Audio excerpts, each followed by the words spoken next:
জুনের মধ্যে স্থানীয় নির্বাচন দিন, প্রতিশ্রুতি পূরণ করুন, প্রধান উপদেষ্টাকে জামায়াত নেতা। এদিকে সাবেক এপিএস কাণ্ডে মুখ খুললেন আসিফ, যে কারণে বিএনপির কট্টর সমালোচক হয়ে উঠলেন গোলাম মাওলা রনি।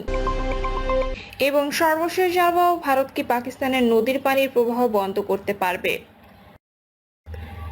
শুনছিলেন সংবাদ শিরোনাম, এবারে বিস্তারিত। জুনের মধ্যে স্থানীয় নির্বাচন দিন, প্রতিশ্রুতি পূরণ করুন, প্রধান উপদেষ্টাকে জামায়াত নেতা।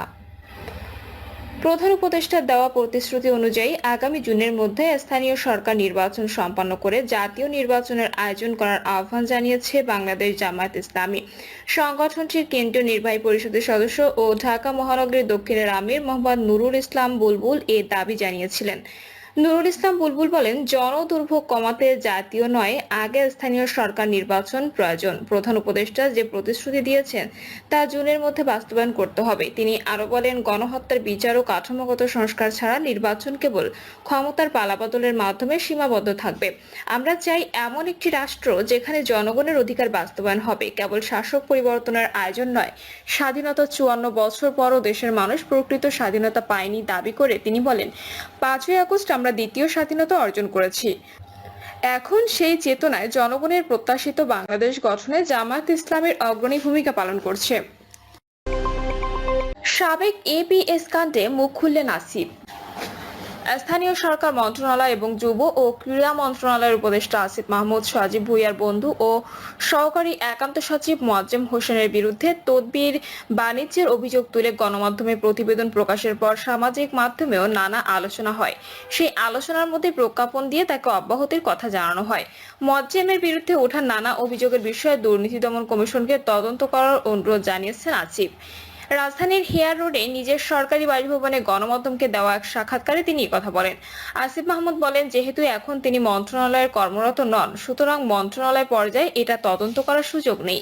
তিনি একজন স্বাধীন ব্যক্তিসত্তা। সেই জায়গা থেকে আমরা দুদককে অনুরোধ করেছি যে আপনারা এটা তদন্ত করুন। জুলাই গণঅভ্যুত্থানের পর গত বছরের 18 আগস্ট অন্তর্বর্তী সরকারের প্রতিষ্ঠা হিসেবে শপথ নেন ঢাকা বিশ্ববিদ্যালয়ের সাবেক শিক্ষার্থী আসিফ মাহমুদ। গত 14 আগস্ট একই বিশ্ববিদ্যালয়ের শিক্ষার্থী মোয়াজ্জেম হোসেনকে নিজের এপিএস হিসেবে নিয়োগ দেন তিনি, যে কারণে বিএনপির কট্টর সমালোচক হয়ে উঠলেন গোলাম মাওলা রনি। সম্প্রতি সামাজিক যোগাযোগ মাধ্যমে বিভিন্ন ইস্যুতে বিএনপির নানা সমালোচনা করতে দেখা যায় রাজনীতিবিদ ও সাবেক সংসদ সদস্য গোলাম মাওলা রনিকে। সমালোচনার কারণ জানতে চাইলে ধানের শীষ প্রতীক নিয়ে নির্বাচনে অংশ নেওয়া এই রাজনীতিবিদ বলেন, আমার মনে হয় না আমি বিএনপির কোনো সমালোচনা করছি। আমি বিএনপির সিঙ্গেল একটি লোক।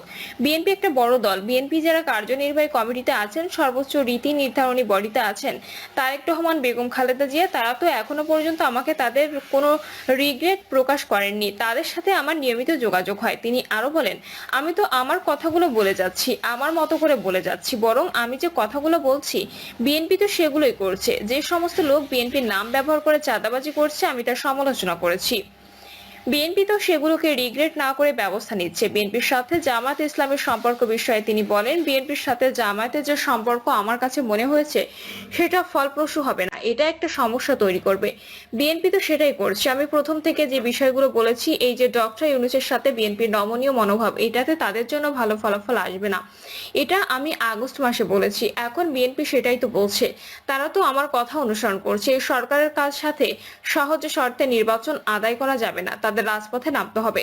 সাবেক এই সংসদ সদস্য আরো বলেন, বিএনপি গত 7 মাসে যদি 70টি সিদ্ধান্ত নিয়ে থাকে, এই 70টি সিদ্ধান্তের মধ্যে প্রায় সবগুলো আমি 3 মাস আগে কথা বলেছি।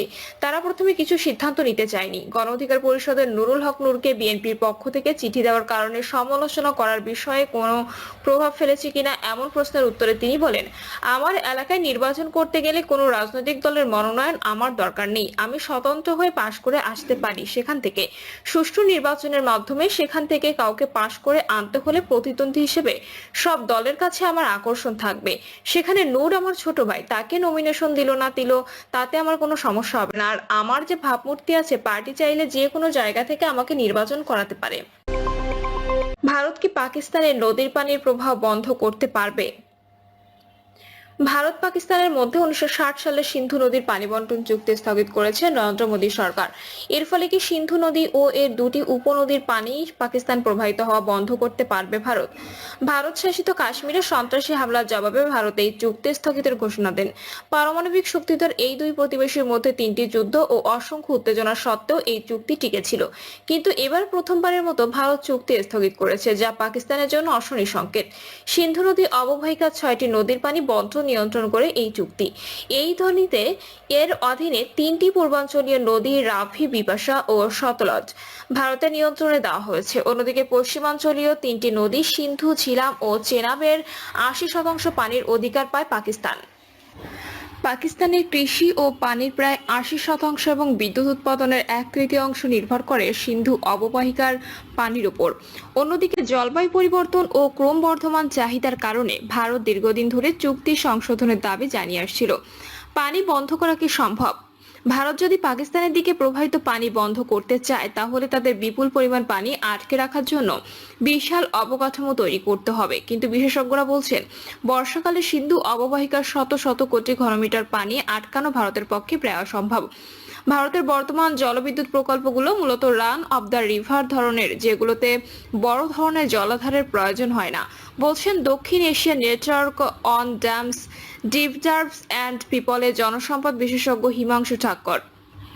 তবে শুষ্ক মৌসুমে ভারত যদি পানি প্রবাহ নিয়ন্ত্রণ করে, তাহলে পাকিস্তানের কৃষি ও পানীয় জলের সংকট তৈরি হতে পারে। শুষ্ক মৌসুমে পানির প্রবাহ কমে গেলে ভারতের জলাধারগুলো বেশি গুরুত্বপূর্ণ হয়ে ওঠে, বলেছেন ফ্যাক্টস বিশ্ববিদ্যালয়ের সহকারী অধ্যাপক হাসান ইফ খান। চুক্তি স্থগিতের ফলে ভারত এখন পাকিস্তানের সঙ্গে হাইড্রোলজিক্যাল ডেটা শেয়ার বন্ধ করতে পারে, যা বন্যা পূর্বাভাস ও কৃষি পরিকল্পনার জন্য অত্যন্ত গুরুত্বপূর্ণ। ভারত ইতিমধ্যে পাকিস্তানের সঙ্গে মাত্র 40% ডেটা শেয়ার করছিল, বলেছেন পাকিস্তানের সাবেক ইন্ডাস ওয়াটার ট্রিটি কমিশনের অতিরিক্ত কমিশনার সিরাজ মেনন। এছাড়া ভারত এখন পাকিস্তানকে না জানিয়ে নতুন বাঁধ বা জলবিদ্যুৎ প্রকল্প নির্মাণ করতে পারবে। 2016 সালে কাশ্মীরে সন্ত্রাসী হামলার পর ভারত এমনই কিছু প্রকল্প দ্রুত গতিতে সম্পন্ন করার ঘোষণা দিয়েছিল, কিন্তু অগ্রগতি সীমিত রয়ে গেছে। একটি বড় প্রশ্ন হলো, ভারত কি পাকিস্তানের দিকে পানির স্রোত বাড়িয়ে বন্যা সৃষ্টি করতে পারবে? বিশেষজ্ঞরা বলছেন, ভারতের বাঁধগুলো পাকিস্তান সীমান্ত থেকে অনেক দূরে, তাই নিজেদের এলাকায় বন্যার ঝুঁকি তৈরি হতে পারে। তবে হিমালয় থেকে আসা সিন্ধু নদীতে প্রচুর পলি জমে, যা হঠাৎ করে ছেড়ে দিলে পাকিস্তানের অবকাঠামো ক্ষতিগ্রস্ত হতে পারে। ভারতের জন্য আরো বড় চিন্তার বিষয় হলো চীন। সিন্ধু নদীর উৎপত্তি তিব্বতে এবং ব্রহ্মপুত্র নদেও চীন ভারতের প্রবাহ নিয়ন্ত্রণ করতে পারে। 2016 সালে ভারত যখন পাকিস্তানকে হুমকি দিয়েছিল, তখন চীন ইয়ারলুং সাংপো নদীর একটি শাখা বন্ধ করে দিয়েছিল, যা পরে ব্রহ্মপুত্র নামে ভারতে প্রবেশ করে। চীন ইতিমধ্যে তিব্বতে বিশ্বের সবচেয়ে বড় বাঁধ নির্মাণের অনুমোদন দিয়েছে, যা ভারতের জন্য নতুন উদ্বেগ তৈরি করেছে। চুক্তি স্থগিত করলেও ভারতের পক্ষে পানি সম্পূর্ণভাবে বন্ধ করা সহজ নয়। তবে শুষ্ক মৌসুমে পানির প্রবাহ কমিয়ে দিয়ে পাকিস্তানকে চাপে ফেলা যেতে পারে। অন্যদিকে পাকিস্তান এই সিদ্ধান্তকে যুদ্ধের শামিল হিসেবে দেখছে এবং এর জবাব দিতে পারে। এই সংকট শুধু ভারত পাকিস্তানের মধ্যে সীমাবদ্ধ নেই, এটি পুরো দক্ষিণ এশিয়ার পানি নীতিতে নতুন উত্তেজনা সৃষ্টি করতে পারে। প্রিয় দর্শক, এই ছিল এখনকার সর্বশেষ সংবাদ। আপডেট সব সংবাদ পেতে চ্যানেলটি সাবস্ক্রাইব করে বেল আইকনটি ক্লিক করে রাখুন।